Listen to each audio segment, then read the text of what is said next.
Namo tassa bhagavato arahato samma sambuddhassa. Namo tassa bhagavato arahato samma sambuddhassa. Namo tassa bhagavato arahato Samma Sambuddhassa. Homage to the Blessed One, the Worthy One, the Supremely Enlightened One. Bahum sahasamabinim mitasayudang tang girimekalang udita gora Sasena marang dana didhamma vidina jitva munindo tang tejasa bhavatu te jaya mangalani. Creating thousands of hands with weapons armed was Mara seated on the trumpeting ferocious elephant Girimekala. Him together with his army did the Buddha subdue by the power of generosity and perfections, by the grace of which may joyous victory be yours. Maratireka sabbarating Gorang panalavakamakha matadyakhang Kanti sudanta vidina jitva munindo tang tejasa bhavatu te jaya mangalani. More violent than Mara was the wild stubborn demon Alavaka, who battled with the Buddha throughout an entire night. Him did the Buddha subdue by the power of patience and self-control, by that grace of which may joyous victory be yours. Nalagiring gajavarang atimathe bhutang dhavagghi chakha masaniva sudarunantang mittang bhuseka vidina jitva munindo tang tejasa bhavatu te Jaya Mangalani.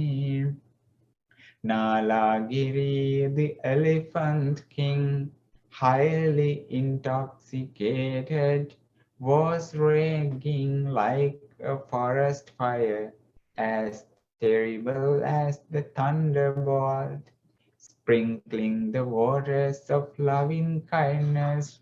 This ferocious beast did the Buddha subdue, by the grace of which may joyous victory be yours. Ukhitta kaggamati hatta sudharunantang davantiyo janapatang gulimalevantang Idhi bhisang katamano jitva munindo tante jasa bhavatu te jaya mangalani. With an uplifted sword for a distance of 3 leagues did the wicked Angulimala run. Him did the Buddha subdue through his psychic powers, by the grace of which may joyous victory be yours. Katvana kattha mudaram iva gabhiniya Cinchaya duttha vachanam janakaya majje santena soma vidhina jitva munindo tante jasa bhavatu te jaya mangalani. Her belly bound with sticks to simulate the bigness of pregnancy, Chincha with harsh words made false accusations in the midst of the assembly.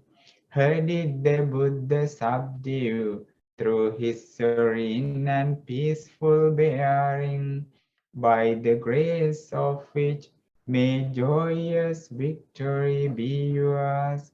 Satchang vihaya mati satchakavadaketum vadhabhiropitamanam atyanda bhutam Paññāpadīpa jitva munindo tante jasa bhavatu te jaya mangalani. Arrogant Sachaka, who ignored truth and blinded by his own arguments, was a famous debater.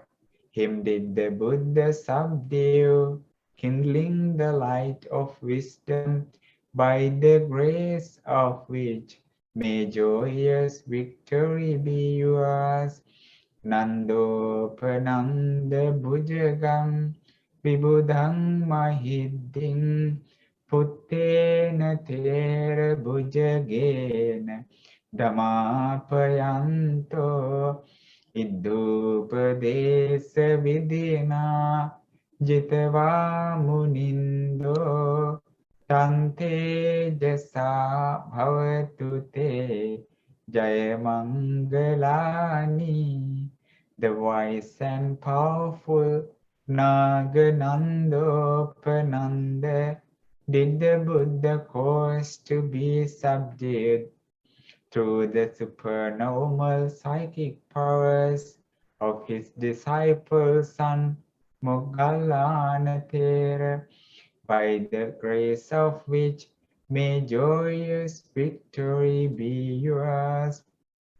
Duggahaditti bhujagena sudatte hattam brahmang visuddhi juti middhi bakabidanam jnanagadena vidina jitva munindo tante jasa bhavatu te jaya mangalani.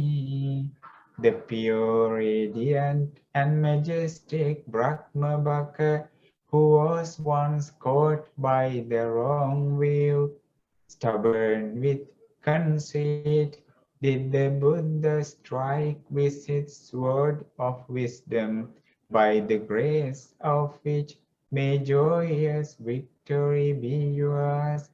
Etapi Buddha Jaya Mangala Gāthā Yovācako Dina Dine Sarate Matandi Hitvananeka Vividhani Chupaddavani Mokkhaṃ Sukhaṃ Adhigameya Naro Sapañño.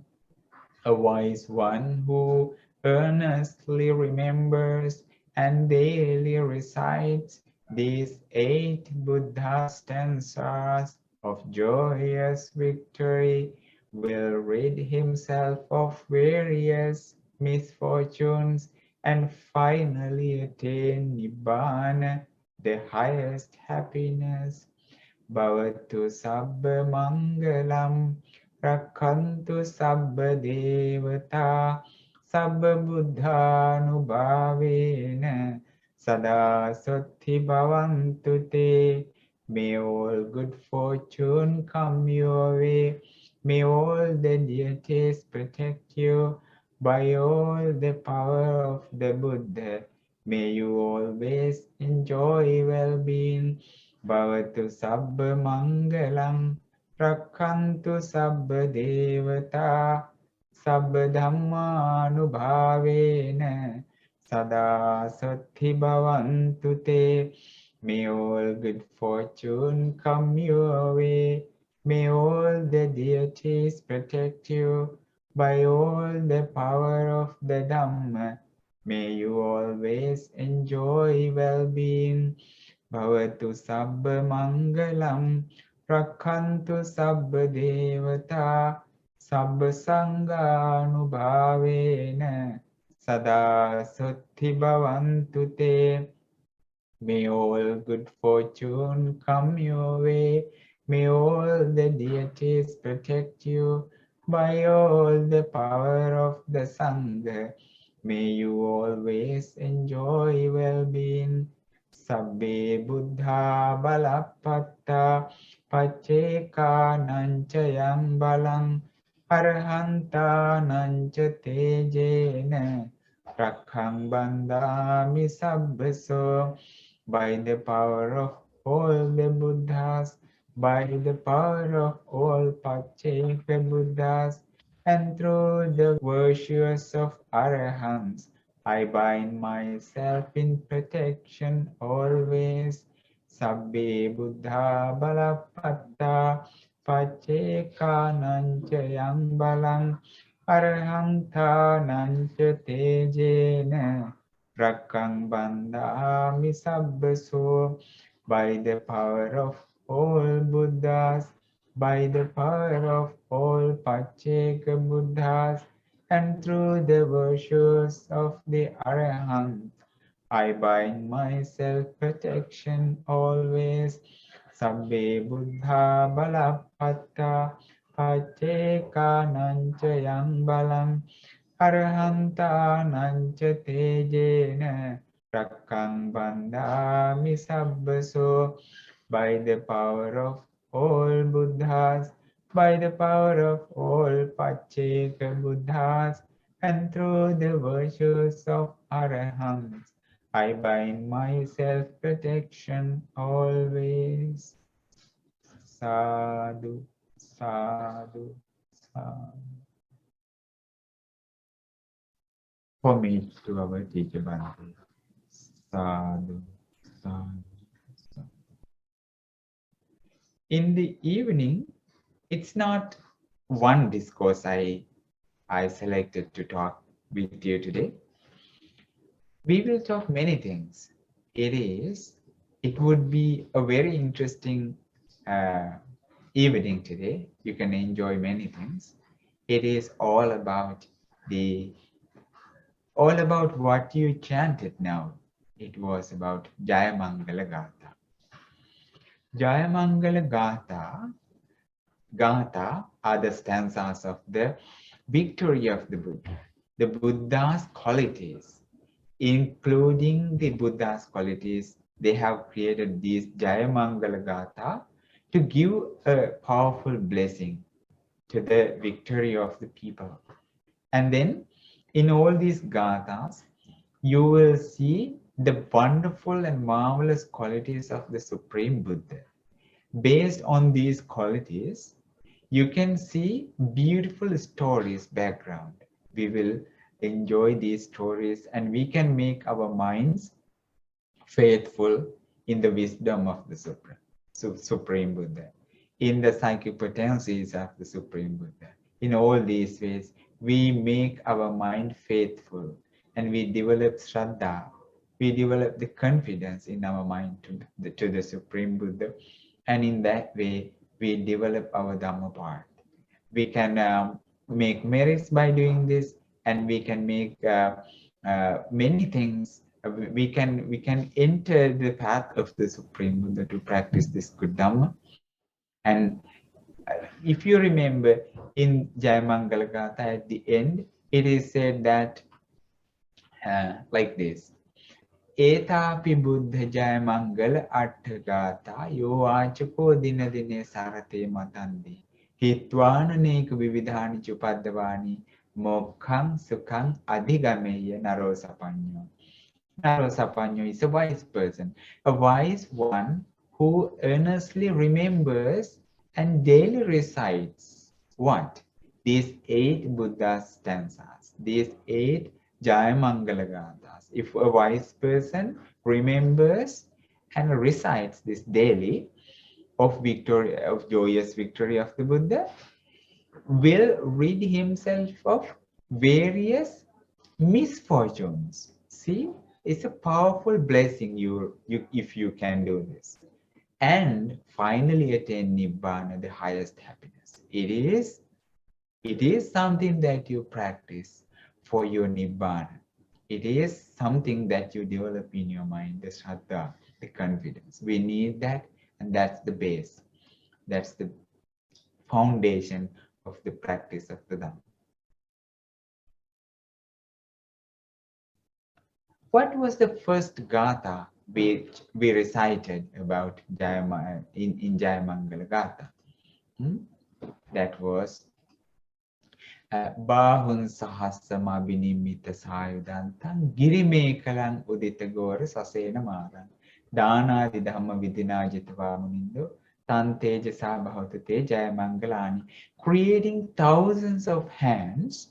See, with weapons armed was Mara seated. Mara is a person. Mara is a male one, and he has the most powerful ability to control this life, to get this world into his hands, and everything is under his control if someone is not with mindfulness. On trumpeting ferocious elephant, Girimekala. Girimekala is the name of the elephant that he had. Him together with his army, he came with millions of army. Did the Buddha subdue? Buddha was not defeated. Buddha was not defeated, and then he was defeated. Mara. How? By the power of gracious of perfections.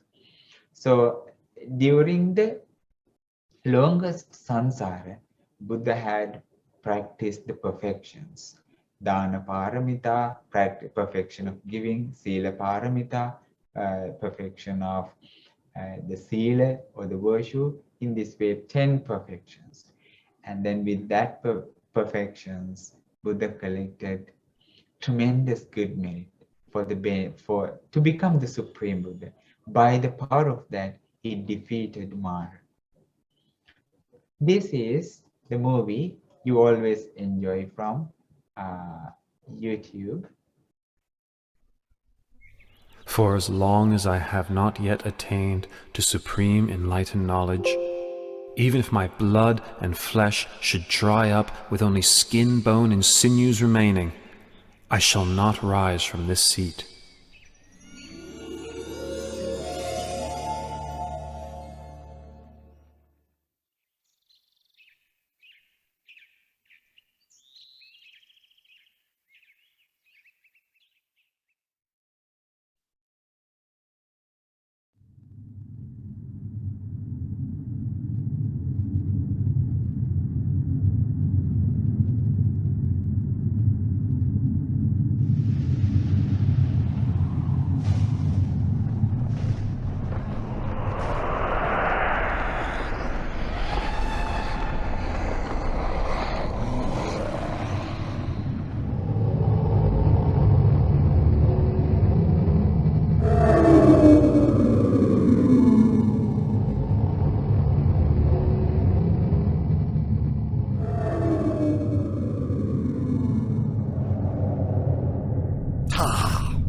I've been following Prince Siddhartha's every step, so as to stop him from achieving enlightenment. If I let him go ahead with this, he'll slip out of my grasp for sure. I must cut him off now. I must destroy him. Ha ha ha ha ha.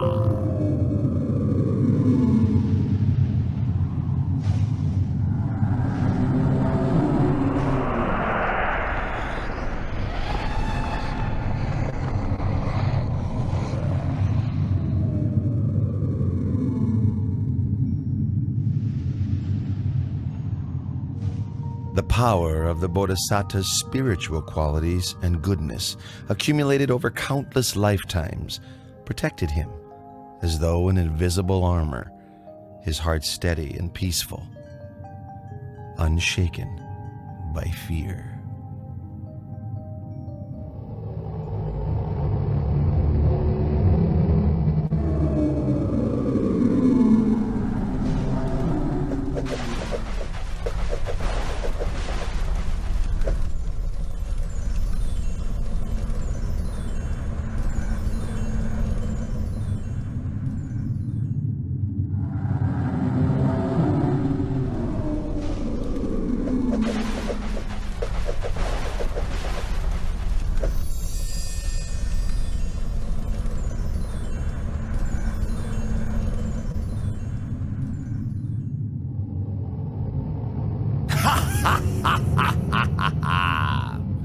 Prince Siddhartha, do you think you can escape from Vasavati Mara's control?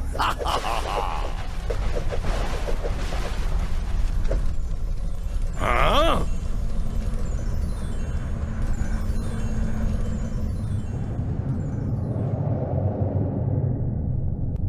My powerful weapons cannot harm the prince. I must make use of a ruse to deceive him. Prince Siddhartha, the seat you sit on came to be because of my own spiritual powers. My troops are my witnesses. You must get up at once. Pay attention, King of Deceivers. This seat comes to me as the fruit of my good actions, accumulated through all of my efforts in the past. Then who will bear witness to your ownership of this seat? I will bear witness.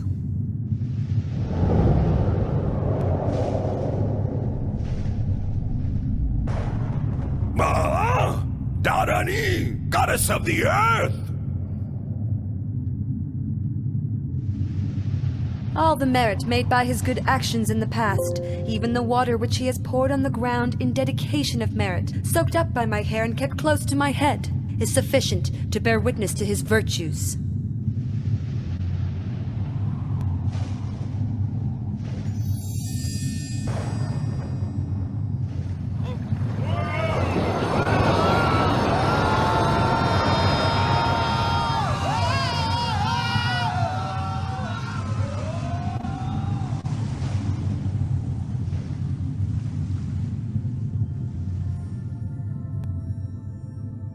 After his victory over Mara and his host of deceivers, the Bodhisattva's mind was firm, focused, and concentrated.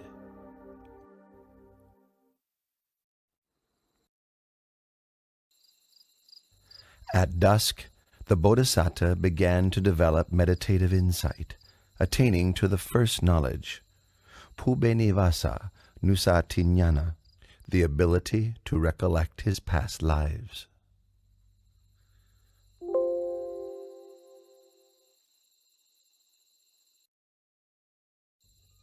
In the silence of the late night, he attained the second knowledge, Kutu Papa Tanyana, knowledge of the passing away and rebirth of beings according to the results of their actions. Close to dawn, the Bodhisattva attained to the third knowledge, Asavakayanana, knowledge of the destruction of mental defilements, complete liberation and freedom from suffering. He thus came to be the fully self-awakened Buddha.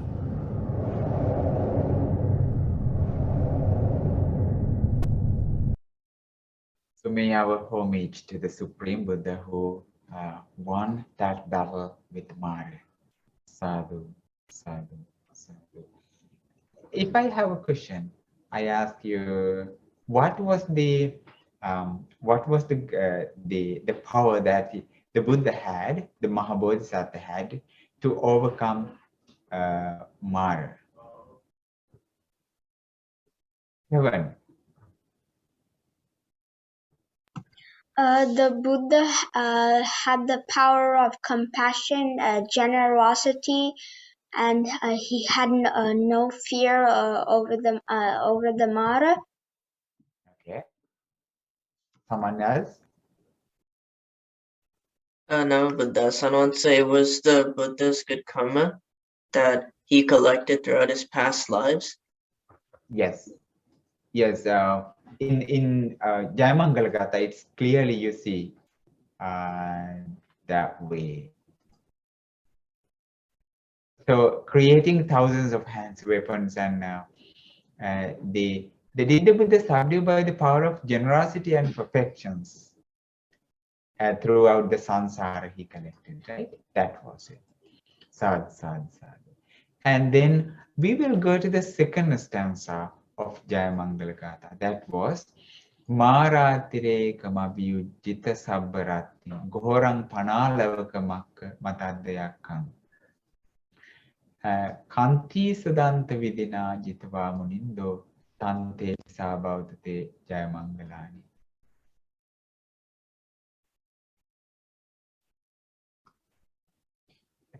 More violent than Mara was the wild, stubborn demon Alavaka, who battled with the Buddha.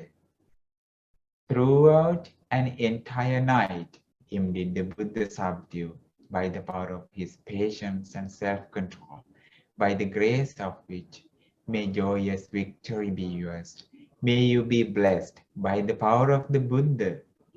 May you get this victory. May you be safe. May you have that blessing.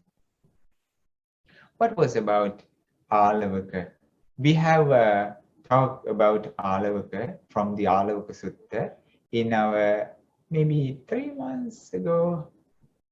In my memory, if I'm not mistaken, we had that beautiful Dhamma talk in our Dhamma program. What was it? Alavaka. Who was Alavaka? Alavaka was a demon. Alavaka was a yakka, and he used to eat the human flesh and drink the human blood as a demon, as a yakka. But Buddha subdued it. So how did he do this? He was in an assembly in, do you remember the name of that assembly of yakkas or demons? Subodha, what was that? That council is called Bhagalavati. That was the yakkas council. And then Demon Ananda was attending in the assembly in the yakkas community. And then while he was there, Buddha wanted to visit that palace, that castle of the mansion of Demon Alavaka. And then there were many deities, actually, the wives of Alavaka. And Buddha wanted to preach them. He gave Dhamma talk to the wives of Yakka. And then Yakka Alavaka was very angry, very upset about this, and he came from the council to his palace, screaming, crying, and shouting throughout entire India. And that cry was heard to the entire India too. That was a so powerful person, Alavaka. And he, as he came to the Supreme Buddha, he wanted to tame the Supreme Buddha, to punish the Supreme Buddha, and to make him tired. And he said, "Go out, recluse." Then what did the Buddha do is, he stood up his seat and he went out. And Alavaka thought, oh, this is a good way that I can make him tired and exhausted. And he ordered again, come recluse inside. When he said that, Yakalavaka came in. And again he said, go out recluse. Yes, my friend, Buddha said, and came in. In this way, 3 times, Alavaka tried to make him tired. Buddha did that. And for the 4th time, when Alavaka says this, Buddha did not go out. Buddha did not stand up. He said, I do not stand up. You can do whatever you can do. And then Alavaka was a little bit of tamed with that word. And he said, I have some questions. If you do not answer me, I will grab you and throw you to over the river, he said. Buddha said, no, my friend, no one here in this world, with Maras, with Devas, with Brahmas, with humans, with all the beings, I do not see one person who can do this. No one can punish me. No one can do any harm to me, Buddha said. Then Alavaka says, then I will question. You should answer me. So the Buddha says, yes, I'm ready to answer you this way. Demon Alavaka, taming demon Alavaka. Then demon Alavaka addressed the Blessed One in verse. These are the questions. Kinsu the Vittang Purisasa said. It's a good way. Kinsu the Vittang Purisasa Settang. Maybe you can chant with me. Sadhu, sadhu, sadhu. Kinsu the Vittang Purisasa Settang. Kinsu suchinno sukhamavahati. Kinsu have sadhu tarang rasanam. Katang jiving jivitamahu settanti. Dino, you are reading. Yeah, my son, sir. Then the demon Alavaka addressed the Blessed One in verse. What wealth here is best for man? What well practiced will bring happiness? What is the sweetest of all taste? How lived is the life they say is best? Okay, that's good. What wealth here is the best for man? It's a good question to learn.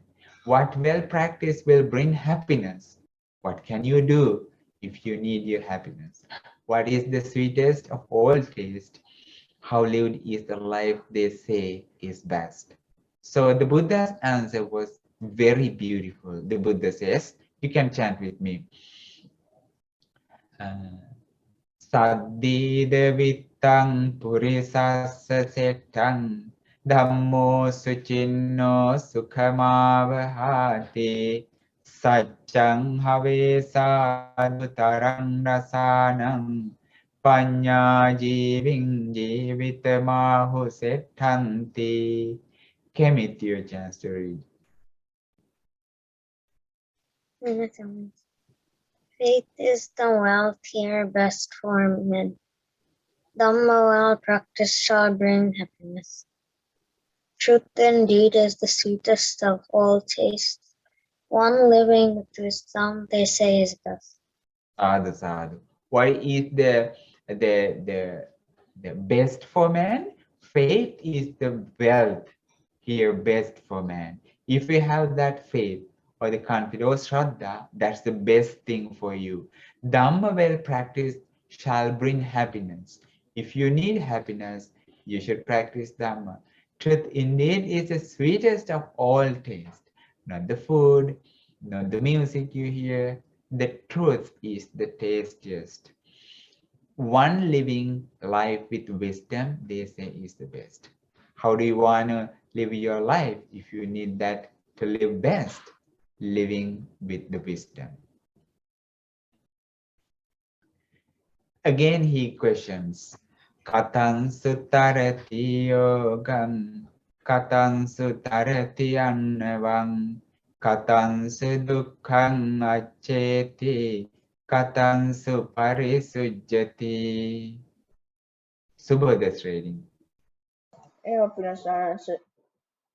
How does one cross over the flood? How does one cross over the ocean? How does one overcome suffering? How is one's life purified?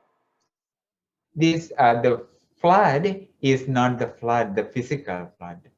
Cross over the samsaric flood, the journey, the ocean. How does one cross over the ocean? Ocean of samsara, ocean of suffering. How does one overcome suffering, and how is one's life purified? The answer of the Supreme Buddha. Saddhaya tarati yogam appamadena annavang viriyena dukkhang accheti panyaya parisujjati. Imasha and Shivan. By faith one crosses over the flood. By diligence is the ocean crossed. By effort one overcomes suffering. By wisdom one's life is purified. Sadhu, sadhu. Faith, by faith one crosses over the flood. You need that faith if you want to cross over the ocean of flood. By diligence, if you're not lazy, is the ocean crossed. If you need to cross over this samsaric ocean, you need that diligence. By effort, one overcomes suffering. Effort, you need to overcome suffering. By wisdom, one's life is purified. Beautiful, huh? And then you have many things about Alavaka Sutta at the end. When the Blessed One had answered all these questions to Alavaka, he became Sotapanna. The Yakka became a Sotapanna Shravaka. This is a picture available in Sambuddha Rajamalika in Polgavali in Sri Lanka. It's a beautiful drawing, taming Alavaka. And then more violent than Mara. He was so violent, actually, not than Mara. It's like Mara. They was the wild, stubborn demon Alavaka who battled with the Buddha throughout the entire night. So not 1 minute, not 2 minutes, not an hour. Throughout the night, he battled with the Buddha. Did the Buddha subdue with the wisdom by the power of his patience and self-control? By the grace of which may joyous victory be yours. What's the third Gāthā? Nālāgiring gajavaran atimatta bhūtaṃ dāvaggi cakka masanīva sudārunantā mettambuseka vidinā jitavā munindu taṃ tejasā bhavata te Jaya Mangalāni. Nālāgiri, the elephant king, highly intoxicated. Intoxicated by whom? Devadatta. Devadatta wanted to kill Buddha, to become Buddha. He wanted to become the Buddha, killing the Buddha. And he used this elephant, Nalagiri, drunken. He gave liquor to him. Drunken elephant was sent to the Buddha to kill him, was raging like a forest fire. That was how he came, huh? As a thunderbolt sprinkling the waters of loving kindness. What was the weapon the Buddha used to tame this terrible beast? Loving kindness, this ferocious beast. Did the Buddha subdue by the grace of which may joyous victory be yours? Taming Nalagiri, the drunken elephant. This is a beautiful picture. The Buddha is touching the head of this very drunken elephant who came to the Supreme Buddha. Yes, Israel. Buddha had a cousin, Devadatta, who was extremely jealous of him. Devadatta felt that he himself was as good as the Buddha and was jealous that people ignored him and did not honor him in the way that they honored the Buddha. He was also thinking of ways to harm the Buddha. Yes. And then Paboda. In my Samanwanse, one day he set out a plan to kill the Buddha. He knew that day the Buddha was going to pass through a particular town. Before the Buddha came into the town, he brought the elephant to the town, hiding it beside a wall. He then fed the elephant a lot of liquor to make it drunk. His plan was to make use of the drunken elephant and trample the Buddha to death. Sadhu, sadhu. Diana. When he saw from a distance that the Buddha was coming, he immediately used sticks to beat the elephant brutally. The drunken elephant was in great pain and was totally angry. Seeing this, Devadatta immediately released the elephant in the direction of the Buddha. See, he was angry and then he wanted to do this really bad thing, huh? It's not good. Anjali.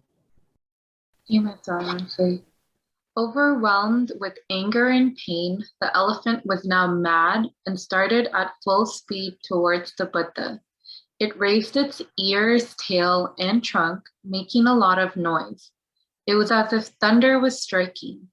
All the disciples who were with the Buddha was horrified at this terrible sight and scrambled to flee from harm's way. Only Ananda, Buddha's attendant, stood firmly beside the Buddha. Everybody flee away. And then the Ananda stayed for the protection of the Supreme Buddha. See? Said to me. At that time, the Buddha himself remained totally at ease and composed. He looked at the elephant and felt great love and compassion for the poor beast. He stood where he was and radiated his loving kindness towards the elephant. Sadhu, sadhu. So he was coming, that ferocious elephant was coming to the Supreme Buddha. The Buddha spread loving kindness to him. Then what will happen is, Lahansi. Buddha's love and compassion was so strong and powerful that the elephant could feel it.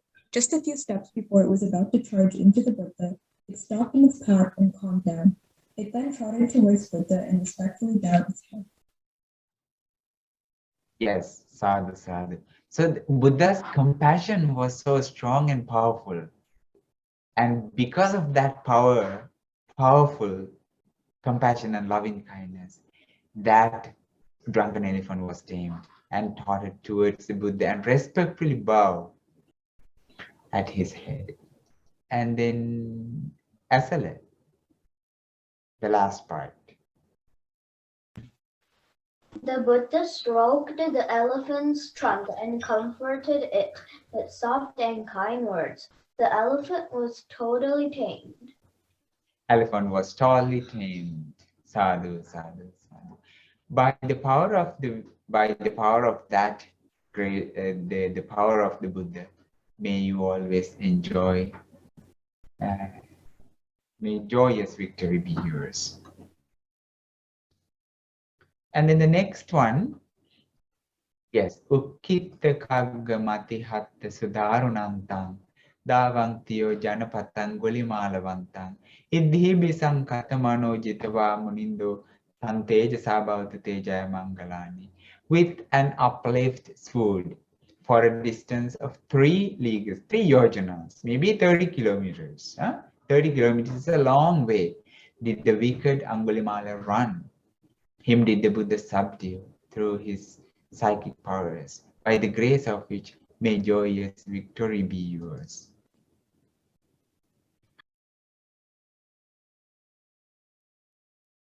This is a video created by the Shraddha TV and posted by Kalambu Dhamma Friends.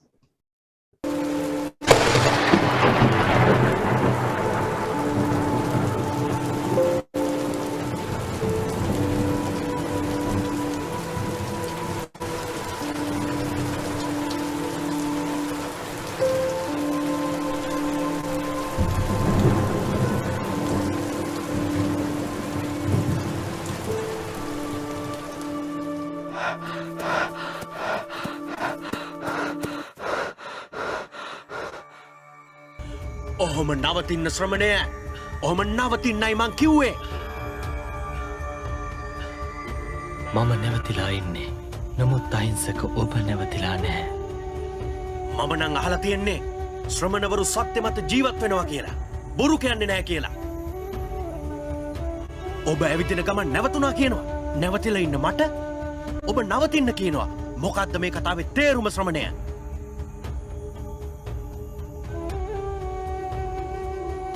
අහිංසක මම නැවතිලා ඉන්නේ. මම සියලු සත්වයන් කෙරෙහි දඬුමුකුරු අත්හැරලා ඉන්නේ. කාය සුචරිතයෙන් යුතුව දයාවෙන් වාසය කරන්නේ. නමුත් ඔබ ලේ තැවරුණු අත් ඇතිව දඬුමුකුරු ඔසවාගෙන හිංසා කිරීමට ලැජ්ජා නැතුව සතුන් කෙරෙහි දයානුකම්පාවෙන් තොරව කාය දුෂ්චරිතයෙන් වාසය කරන්නේ. ඒ නිසා හිංසක ඔබ නැවතිලා නැහැ.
නමෝ තස්ස භගවතෝ අරහතෝ සම්මා සම්බුද්දස්ස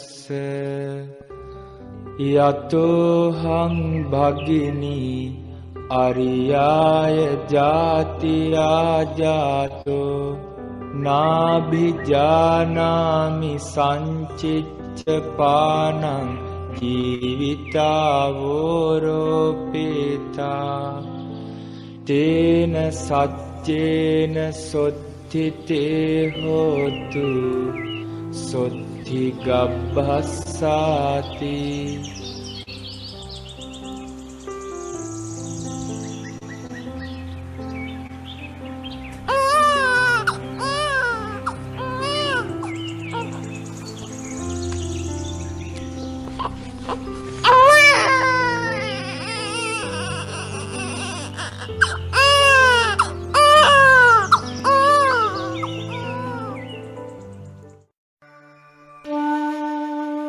යෝච පුබ්බේ පමජ්ජිත්වා අංගුලිමාලෝති විස්සුතෝ අප්පමාදං සමාදාය වීතතන් හෝ සුසංවුතෝ තංකාරුනිකං සුසමාහිතින්ද්‍රියං වන්දාමි පරිනිබ්බුතංගුලිමාලං.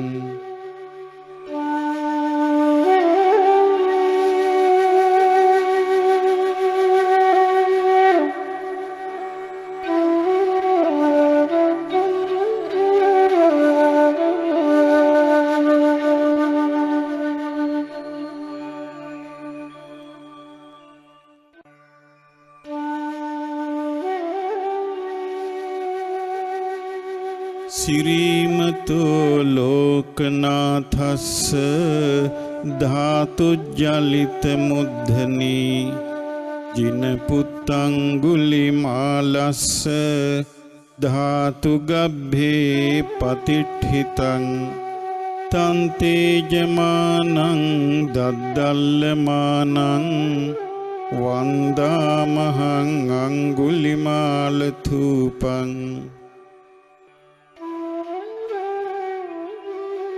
सिरिमत्लोना मुनि රජිදුන්නේ ධාතුන් සෑමුදුනෙහි වැඩ ඉන්නේ උතුම් අඟුල් මල් මහතිරිඳුන්නේ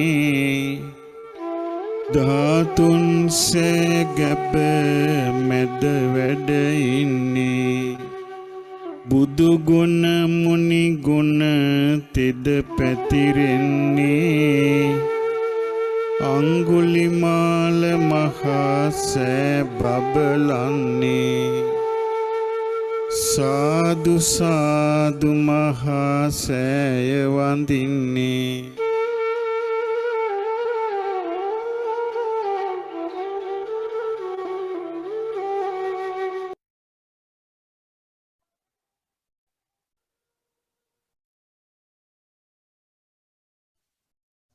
Sadhu.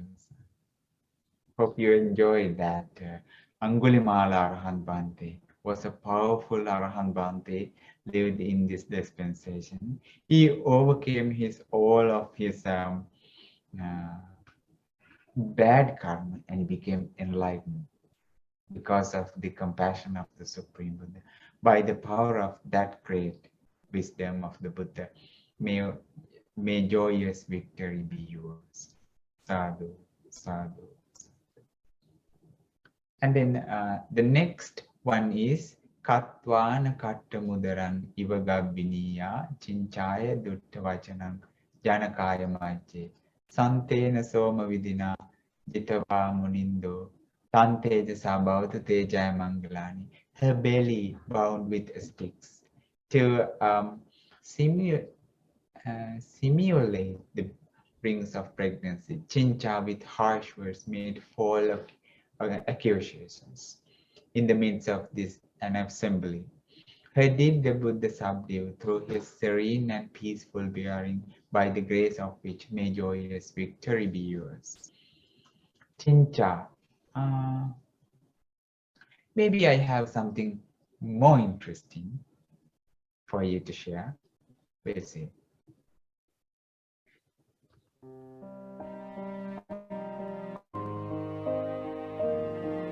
Can everyone hear? Yes, Bhante. In the early years of Buddhism, the Buddha helped many people, thus spreading the popularity of Buddhism. Because of this, people abandoned their old religions to go follow the Buddha. Masters and leaders of other religions tried to win them back by declaring, "We are just as holy as the Buddha. Serving and making offerings to us will bring you equal rewards as if you gave them to the Buddha." However, the people did not respond as the religious leaders expected. They called a meeting and began to complain. "The Buddha is taking all of our students. No one is making offerings or serving us. We must find a way to bring our students back.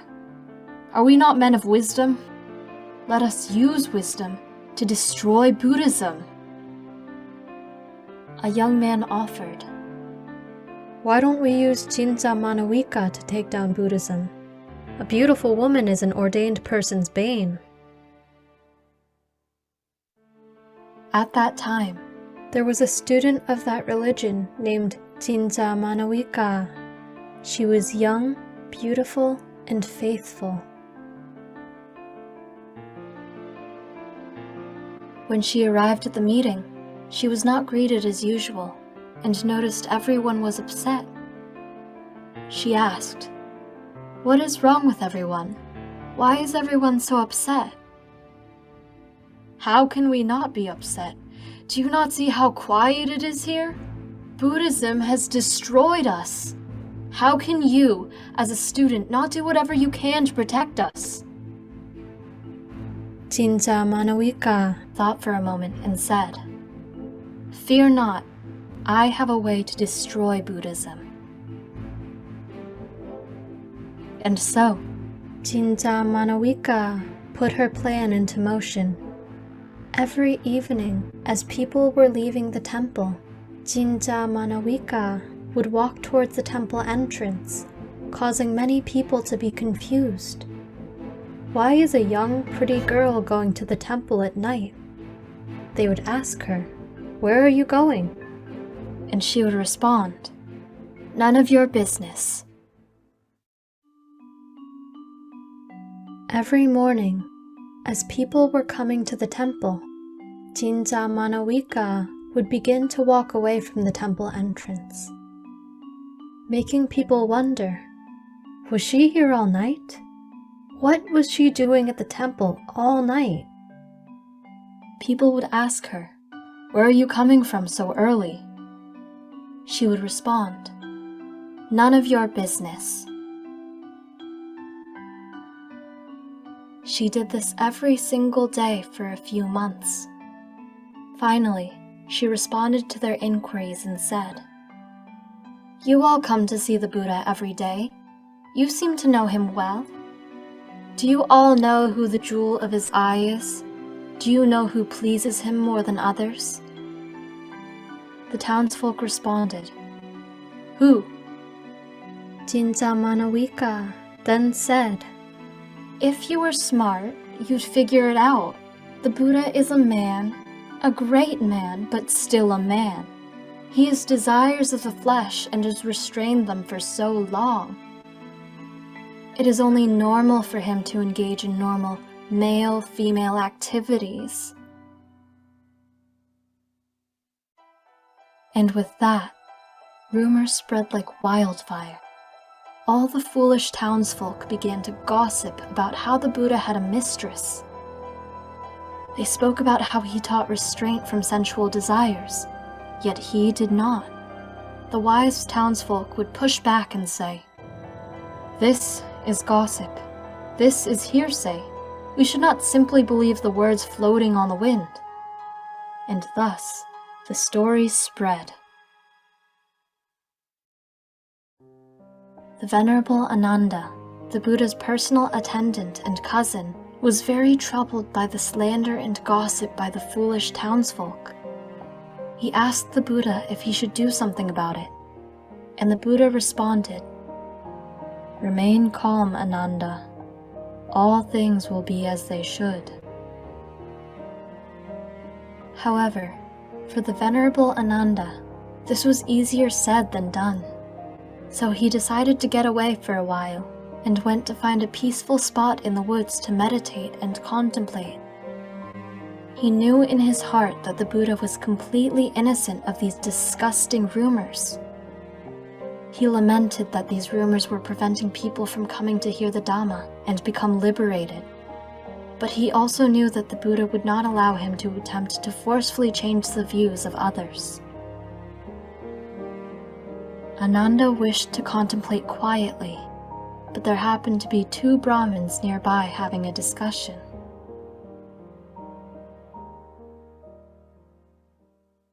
One Brahmin said, Did you hear about the Buddha's woman? I hear she spends every night with him. I don't want to believe it, but everyone knows it is true.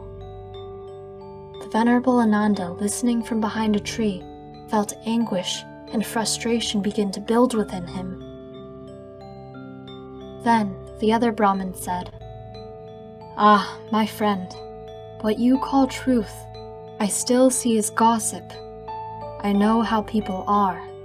I'm wary of believing things I hear people say. Unless I see it for myself, I do not believe. Ah, my friend, you are right to say that, but I am not blind to things that are obvious because I do not want to believe them to be true. The then let's just agree to wait and see how things turn out.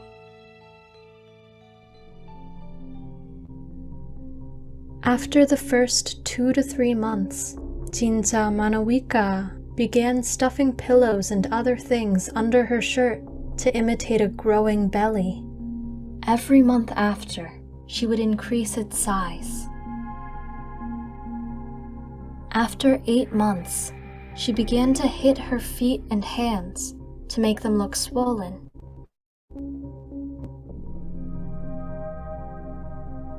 One day, the Buddha was giving a Dhamma sermon at the monastery, and the people listening were delighted and following along.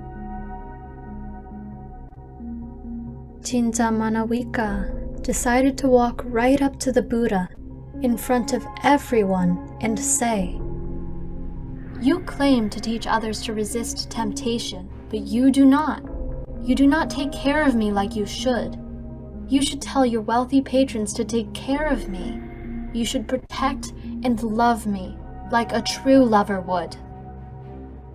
The Buddha, sitting still and not flustered at all, said, "Jinja Manawika, there are only 2 people in the whole world who truly know the real truth, you and I." Jinja Manawika was surprised and scared that the Buddha would perform some miracle to expose her lies.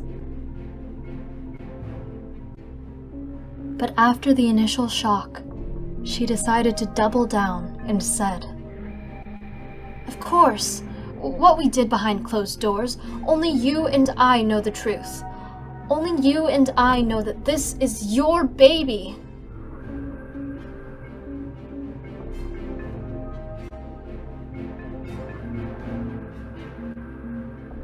Saka, the chief deity, felt his seat heat up. When he looked down upon the earth, he saw that a holy being, the Buddha, was being assailed. He descended to the earth with 4 guardians, and they transformed into mice.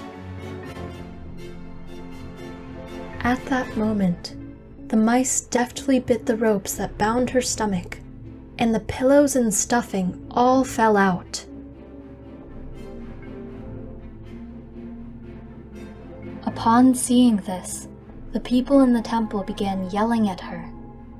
One group of people also began throwing various items at her as she was running away.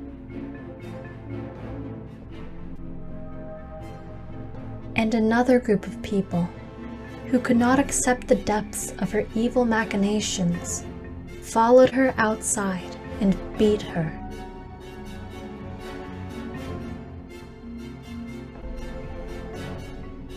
The earth itself could not bear the weight of the evil of her actions, and opened up and swallowed her whole. After her death, she was immediately reborn in the Awichi Hell, the lowest possible hell realm. When the news of the Buddha's innocence and Jinja Manawika's failed plan spread, all the people who doubted and accused the Buddha of disgusting actions felt immense guilt. They flocked to beg for his forgiveness and listened to the Dhamma. Owing to this, the fame of Buddhism spread, and many people left their old religions to follow the Buddha. The evil religious leaders who prompted Jinja Manawika to try to take the Buddha down were faced with extreme hardships since no one came to support or revere them. Their religions eventually disappeared from memory. Thus, they reaped the karma of their actions. Those trying to harm others that are innocent and blameless will be the ones to receive the brunt of their karmic actions. It is just like someone who throws a bag of feces into the air above their head. The feces will follow the course of nature and fall back down onto the person who threw it. It would have been better for them to have never thrown it at all. Oftentimes, when people try to hurt, harm, or defame us, if we are truly innocent and blameless, their efforts might actually serve us. It is like someone throwing bat droppings into a rice field trying to harm the rice.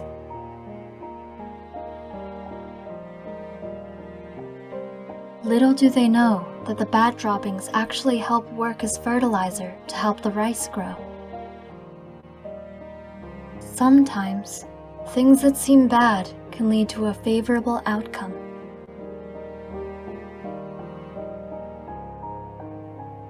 It was actually happened during the Buddha's time, and then see that Chincha was so bad, and she had that corrupted mind to do that because of the bad people, leading the bad people. She did this, and eventually, for the bad karma, doing something really bad to the Supreme Buddha, she was born to a bad realm, and she is still suffering there.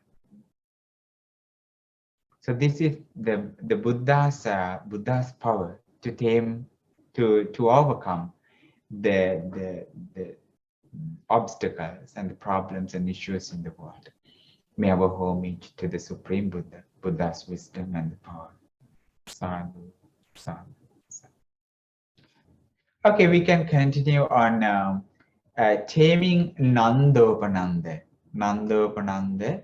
Nandopananda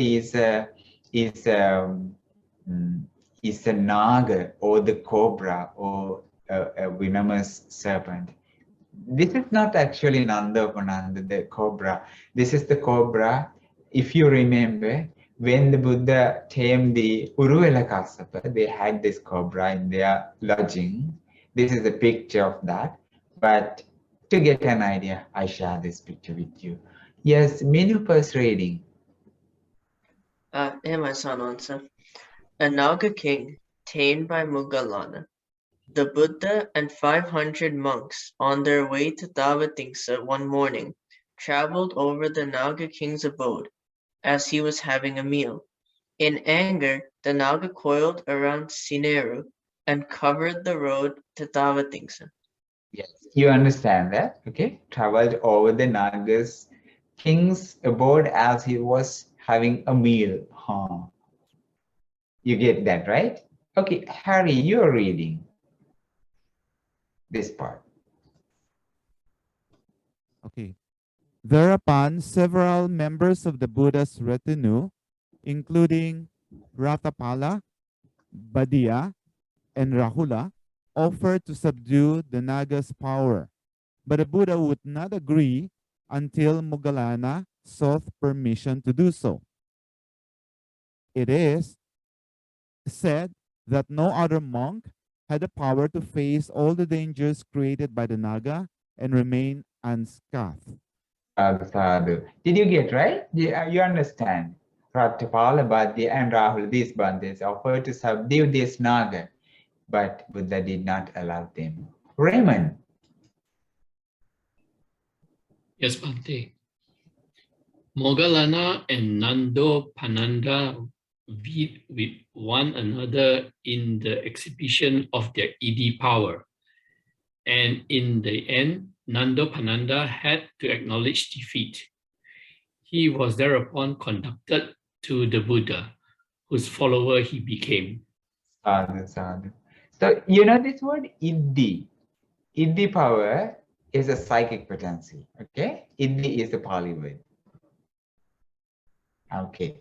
Linda, you're reading. Yes, Bhante.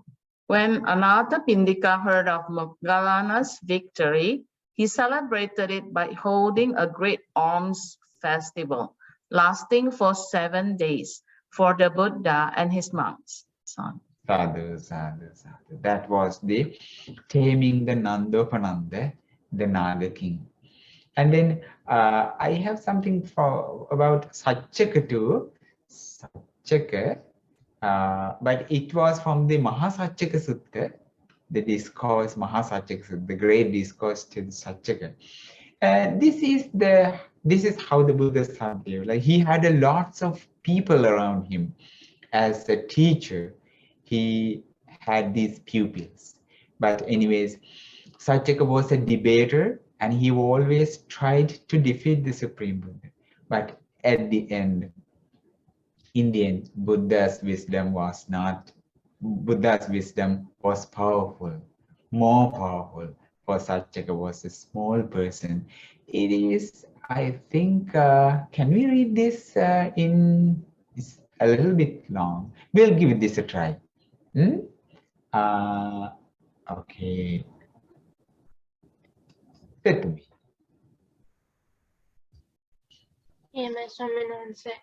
I have confidence in Master Gautama.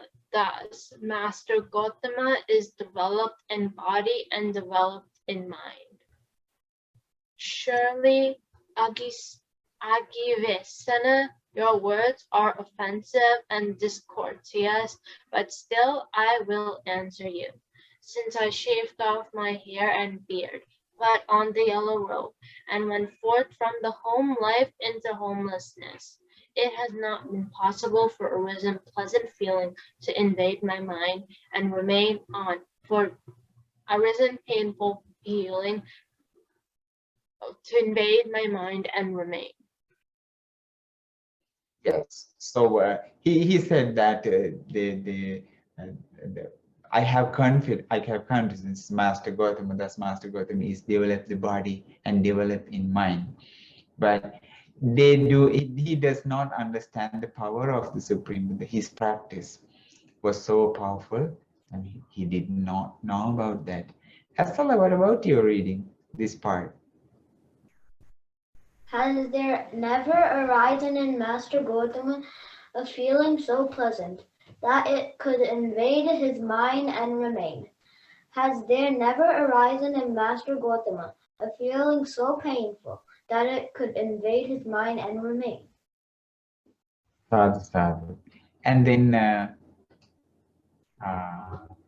Raymond, your wife is here? Yes, Bhante. Yes. You're reading. Why not Agivisana here? Agivisana, before my enlightenment, while I was still only an unenlightened Bodhisattva, I thought, how so life is crowded and dusty. Life gone forth is quite often. It is not easy, while living in a home, to lead the holy life utterly perfect and pure as a polished shell. Suppose I shave off my hair and beard, put on the yellow robe, and go forth from the home life into homelessness. Yes. So that's how the Bodhisattva explains his experience. And then, Kevin, this part.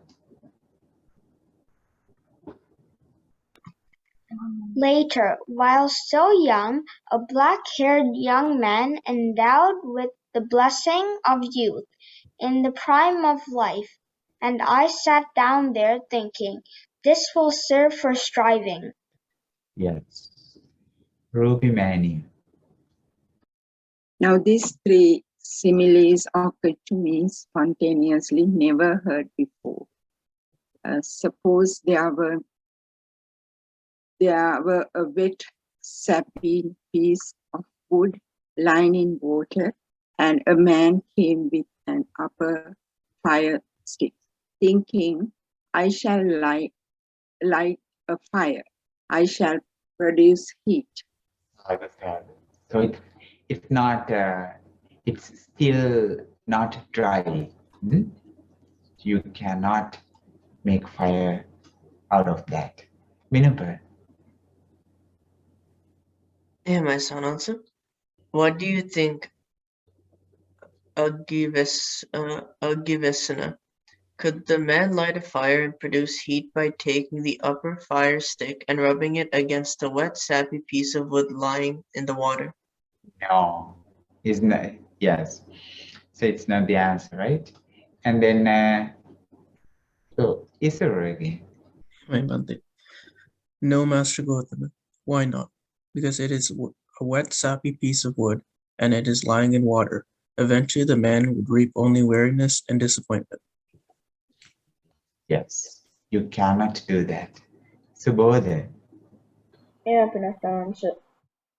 So too, Agni-Vestina, as to those recluses and Brahmins who still do not live bodily withdrawn from sensual pleasures, and whose sensual desire, affection, infatuation, thirst, and fever for sensual pleasures has not been fully abandoned and suppressed internally.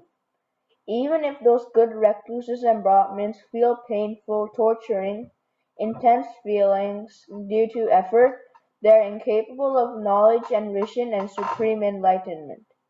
And even if those good recluses and Brahmins do not feel painful, racking intense feelings due to effort, they are incapable of knowledge and vision and supreme enlightenment. This was the first simile that occurred to me spontaneously, never heard before. Like the uh, wet log cannot make any fire. The practice should be not like that. So, Dino, you're reading. Here my son said. Again, Ajivasana, a second simile occurred to me, spontaneously, never heard before. Suppose there were a wet piece of wood lying on dry land far from water, and a man came with an upper fire stick, thinking, I shall light a fire, I shall produce heat.